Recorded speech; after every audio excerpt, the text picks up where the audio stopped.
Movies are in this week's grab bag as we talk about things that influence Portal's art style and Left 4 Dead 2 content that you are never going to see. And then we also find out how I'm tougher than Ice Cube, the rapper. I am. We'll see. So remember, for grab bag, if you have questions, just feel free to respond or post them in this section, and then I'll grab them and go through them. But it's easier for me to do this for a bunch of smaller kind of questions. So first, someone was asking about cut content and if there's any that I really missed. And one of them, honestly, is in Portal 2 or Left 4 Dead 2. Was there's a movie called Session 9. It's not a very good horror film. It's got some really cheesy acting in it, but it's kind of interesting. And I was talking with one of the level designers about it because I really like the building. It was like this classic old hospital, insane asylum kind of thing, right?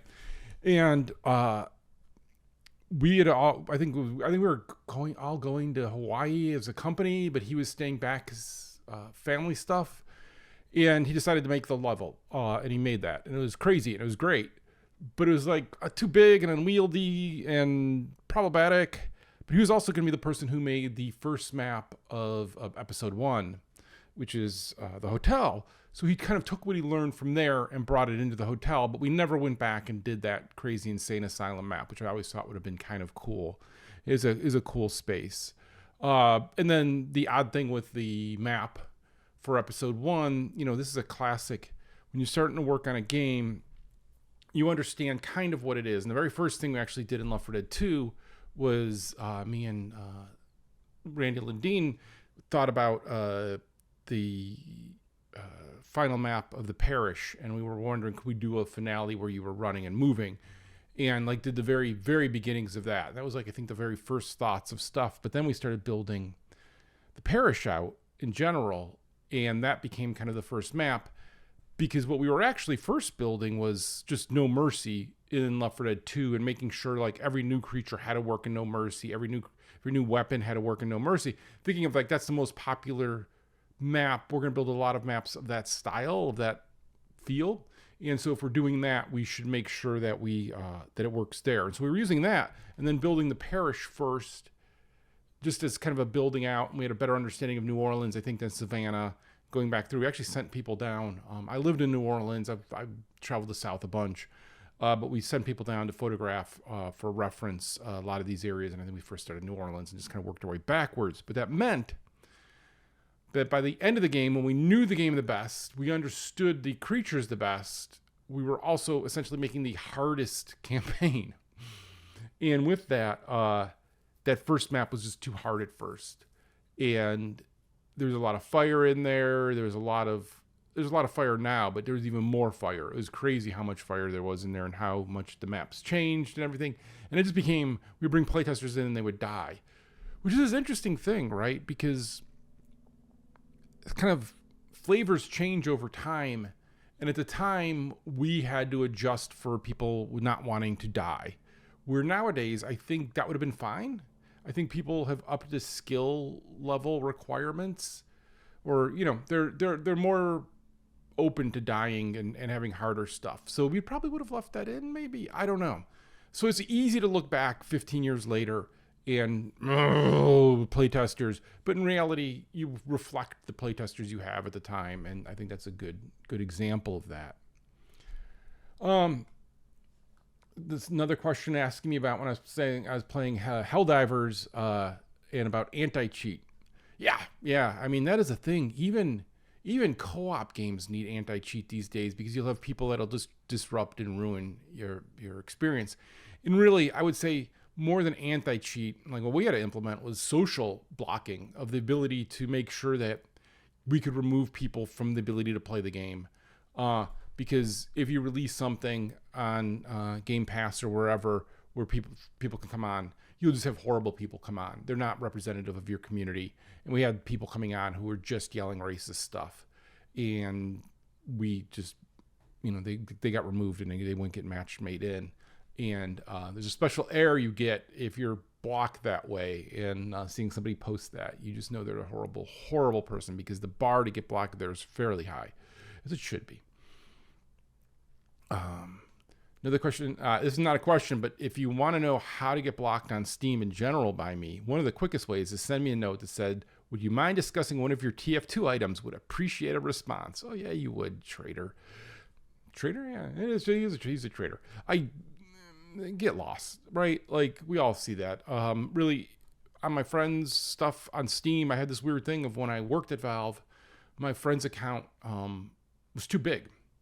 There was just like we had no limit, and so I just accepted everybody as friends. And then when I left, I got the real cap, and I couldn't add anybody as a friend for a really, really, really long time. Even like when we started the company, I couldn't add coworkers. So I had a clean house for people who had never really used it, and then I just cleaned house after that of people who don't play games I play or I didn't know. And this is weird walk down memory lane of like running into people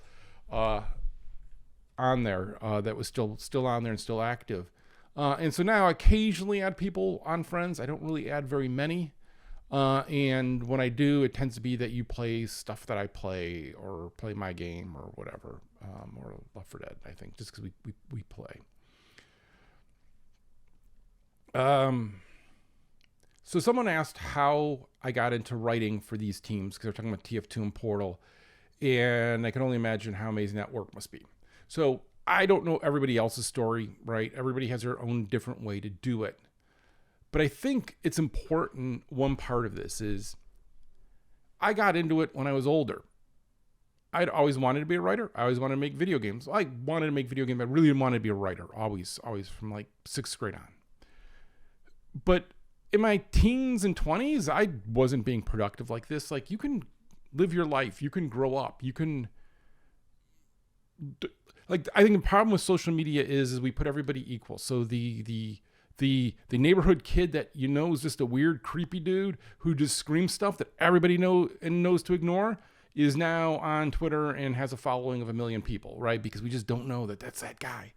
And the same is for people coming up now. You're comparing yourself against people who have lived a long life already, who've already, kind of established things or tried things. And it's an unfair comparison, right? Because you should be able to fail a lot and try things. So to this point, to get really strange on it is, I've always wanted to write. And Eric also did there's a video he made back when people didn't have video cameras, like it was a super rarity back in the 80s. That was just hilarious. I wish I could find that someplace. We had to play it on a VHS recorder. But that was just, we just always were making things and always trying things and always pushing things. And so this is a realization that took me way years to understand that I did not know then. My 17, 18 friend got murdered. Didn't really process it at the time, but I went from kind of a nerdy kid in high school to a very different person who, if you ask, hey, have you ever, and if the answer was no, I'd be like, yeah, let's do it, because, right? Ends up that's not a good way to live. It's a pretty destructive late teens, early 20s period, but it also helped me a lot, right? But I would never wish it on anybody because you don't know how you get through the other side, right? I have friends who went to jail. I have friends who have alcoholism and drug abuse problems all their lives. It's not an easy thing to go through. So I get why parents are so freaked out when their kids do those things, because you just don't know what's going to happen on the other side. But with that, we always were just doing weird and goofy things. And that's some of the stuff that I bring to what I write. An example, I had a friend who worked at a radio station at Kent State, right? Like the college rock thing, right? And he was middle of the night DJ. But he realized that they never had contests or called in guest lists for shows that were up in Cleveland. So he did what we call the cool guy guest list. And he, from the radio station's phone number, called in these guest lists and then confirmed them.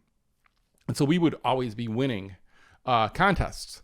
And so one time we won a contest to a guy, Helios Creed. He lead singer of Chrome. I really liked the band Chrome. Ends up, Helios Creed was a pretty boring show. Also Helios Creed, sorry, I know the person who stole the gate that day. I also, again, miserable friends you get around when you have that kind of attitude. But we were bored there, and friend was like, hey, I also called us into this other guest list, and it's for the Ice Cube show. Now, the Ice Cube show is going to be at the Excalibur nightclub, which is this African-American club in Berea. It ends up later in life, not later in life, I guess, a few years later, I would find out that I'm actually friends with the person who owns that. They're neighbors that I grew up with, and I would go in and actually help them. They worked in the theater with me, and then afterwards we would go hang out there and work some of the stands for them inside. And I would joke around with people because you would, like, the Browns training facility was right there, and so I'd meet a bunch of Browns players and stuff and just give them grief. It was a fun thing. But so I'm there at that show for Ice Cube, and we go into the parking lot, and there's gunfire, and it's a weird neighborhood. I don't think we think enough to go inside, but think nothing of it. And there's like metal detectors and stuff you go through. Ends up, Ice Cube was in the parking lot at that time as well. He heard the gunfire and he's like, yeah, I'm out of here. This is too dicey for me. So again, that means I am tougher than Ice Cube. That said, Ice Cube probably also has all of his teeth because the riot that erupted there when the show got canceled, and I was like, I'm going to hide behind the bar and just drink for free. This is an opportunity. One friend did not make it there. Our other friends and me tried to go rescue him. That did not happen. I kind of came to out in the parking lot, and these teeth are all capped. Life. But I say that because, like, I lived my life in the late teens, early 20s that I bring forward to a lot of what we do, writing-wise.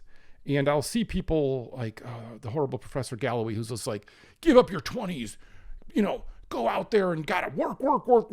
You gotta be rich. You gotta do this. You gotta work 24/7, dedicate your life to your job. And it's like, no. He's a dude in his 50s who talks about he's the dog, right? Like, I'm gonna be embarrassed to call myself the dog because I actually lived my life in my 20s, right? So twofold, live your life. Don't compare yourself or worry about like that I did this or you did that, whatever. I mean, there's a whole, humbling. I released the game the same year that the person who did Lethal Company did. That was their first public game. They're way younger than me. They kicked my butt. Awesome. I mean, they didn't kick my butt. Like, it's not a competition, but like they were super successful. I was not. Good for them.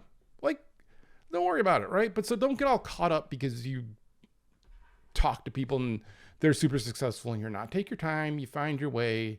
Often when I talk about like, follow your passion or whatever kind of stuff, it takes a while. You do a lot of stuff in the in-between, right? Because, different stages of your life, you need different things. So don't worry about it. All right. How is that for meandering? But I am tougher than Ice Cube. Like, right? I think you can demonstrably say, factually, I am tougher than Ice Cube. I'm not going to ever say that to his face because he kicked my butt. But I'm just saying. Okay. Question: why are most multiplayer games 4-player max? I'm gonna ask you something else. Why are they trending to 3-player?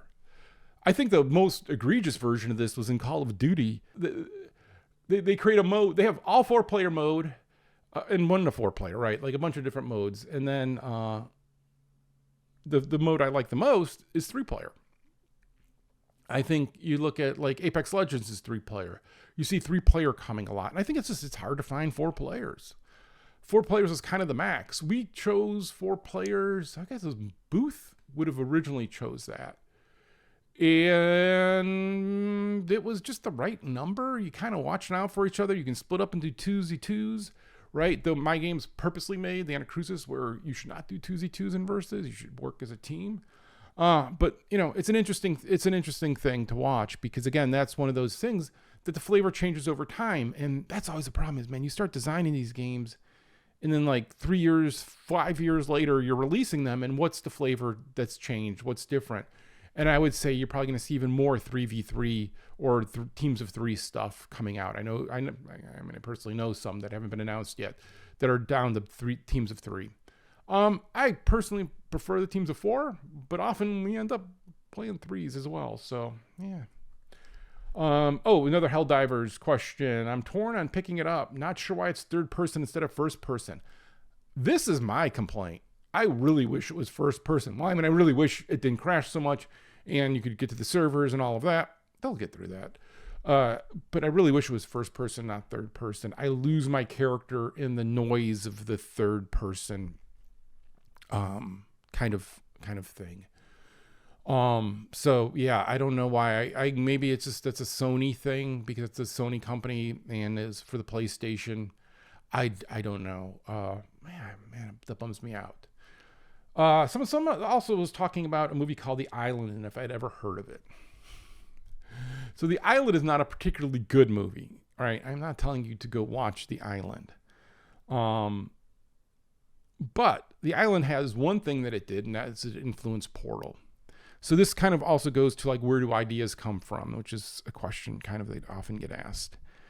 And with that, The Island is interesting because one of the early artists that came over with the Portal team. So like, right, Valve hires a team and then you kind of have a sorting out because you kind of all got hired no matter what.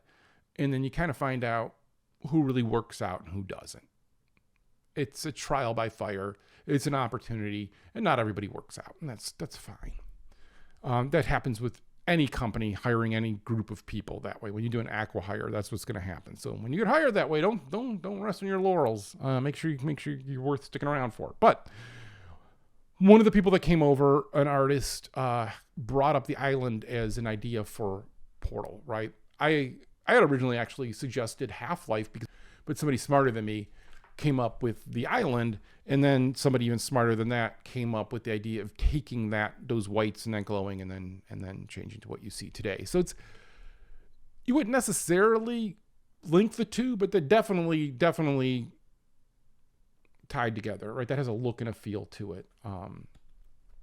So that is always interesting to me of how things come.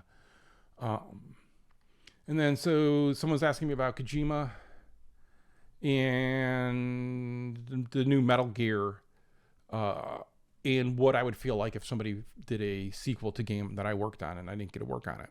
I'd be happy. I like the games I made, right? And so more of that, sure. I've done that already. I want to do new things. Not to say that anybody who does that is doing, the old, but I'll tell you, there's a few things that happen there. Is one, sometimes you get people who love the thing and they want to embrace it, right? So like when we first started CSGO, when I joined the team, it wasn't clear what the game was going to be. And I was like, I really like Counter-Strike. We should just be Counter-Strike and more Counter-Strike. Now there's a whole bunch of other people who thought that as well, right? I'm not saying I'm the sole person, but it's clearly like embrace Counter-Strike. And so if you're going to go work on Counter-Strike, you should love that game and you should want to embrace it. I've also seen people who, like during the many times with Source 2, when we were experimenting and using Left 4 Dead as the experiment, would get people who were like, I don't like Left 4 Dead. I don't like so much gunplay. I wish you ran from the zombies more. And that's not as fun, right? And so you always kind of want to watch, are this team embracing and loving that thing and want to expand and explore, right? Because Left 4 Dead 3 shouldn't just be more of Left 4 Dead 1 and 2. We learned how to do that. Like ideas of like more rebuilding and like there's a whole bunch of stuff. I don't want to be prescriptive of what they should do or not do. But there's a whole bunch of stuff they could do. But you want somebody who does love it, who wants to expand it. That doesn't mean it's going to be the same game, right? It could be a totally different game almost because of that. Because they love it so much they want to expand it and take it in new places. I'm totally fine with that. I'm the least nostalgic person. So run with it, right? Like I would look forward to it. And then do you have any advice on how to think of a story for a game? Again, I talked about that earlier kind of in depth of just personal stuff because that's where you draw from, right? That's where you draw these weird things that you know about and how do they work out into the game? Sometimes not directly. Sometimes it's more a vibe or it's like characters and personality often come from people that I've known or thought about, right? And sometimes it gets a challenge. Like in college, I did probably my best play was one where if you ever see the movies River's Edge, and it had Dennis Hopper in it, and he has this character where he loves somebody so much he killed her, and like it's this whole weird creepy thing, and people were like, well, I remember my roommate at the time, she was like, hey, like clearly he didn't love her and he's a sicko. And I'm like, yeah, but there is a love story that could be there. I mean, clearly, right? Like, dude's very dude perspective, maybe. All right. But, and that was the impetus then for what I wrote, and then became kind of like the thing that was popular there. She got put on in New Orleans as well. But like, so it comes from living life, right? Don't just squirrel away. I'm reading books as well, right? Because you can take it from there, movies, but like a lot of input. I'm a fan of just a lot of input and then taking that, and just doing that. And then the follow up to that is, I don't know, I have a hard time realizing why bad stories are bad. I think often bad stories are bad because either they're trite and obvious or they're just not true, right? They just don't feel right. I mean, from something as simple as like if you go to Left 4 Dead 2 and the exchanges between Nick and Ellis, those resonate, I think, because I think those characters are real characters, that their interactions together, those interactions, right? Their playfulness. And I think some of this is like, one of our engineers on the Anacrusis was just like, well, you should have Lance tease Liu. And I'm like, Lance would never tease. Teasing's cruel. And Lance never even has to think of that because his stratus of his life, right, comes from a different place. He's always been rich. He's not going to be the teasing type because he's never had to do that as a mechanism. And so he's true to that. And I think setting those rules about the characters and then the stories that they tell and making sure that they're true is a reason why it feels right or feels good. And a lot of times I think you don't know exactly. You couldn't put your finger exactly on why that story doesn't feel right or isn't working for you. But it's often that, right? It's just not true to what you know as a person or kind of your connection. And yeah. So that is it for this week. The other weird question I got asked to end this with is, hey, how do you have time to make these? And I don't, right? Like, so some weeks I have more time than others. Some weeks I'm talking to the lawyer and then I've got an hour break before I talk to the accountant. And I'm not going to be creative in that period, except for making these videos, which are, are creative, but you know what I'm saying? And so this last week, I was really busy doing some experiments and trying some stuff. Ends up took a lot of my time. There's a lot of stuff going on in the background. Let's start talking about it a little bit. But yeah, so the thing I was trying to do when I was overwhelmed was to do both a YouTube video and a TikTok video at the same time and kind of reuse those to save them. The problem is they're different platforms, and that's disrespecting the audience to the last point. And so instead now I'm going to do them more separate. Some of the shorter ones can be the same, but something longer like this, like often on TikTok, you got to be rushed, you got to be clipped. And not to say that you guys here on YouTube want me to waste your time, but I could be a little bit more deliberate because I have the time to do it. And so that's what I'm going to try to do. And we'll see. We try experiments all the time, right? And it's okay to fail. That said, look, the skin's getting better. Yay. I had a doctor appointment yesterday. That's why I mentioned it. But there you go. So that is it for this week's. We'll go from there and see if I can get into a game of Helldivers or if the servers are going to be down. I shouldn't end in that because that sounds bad to them. Good on their success for that. When you get that kind of overwhelming success, it is hard to understand the scale. The scale of all of a sudden having millions and millions of people playing your game when you were thinking there's going to be hundreds of thousands is overwhelming and hard and difficult to deal with. So I feel for that team, and congratulations on the success.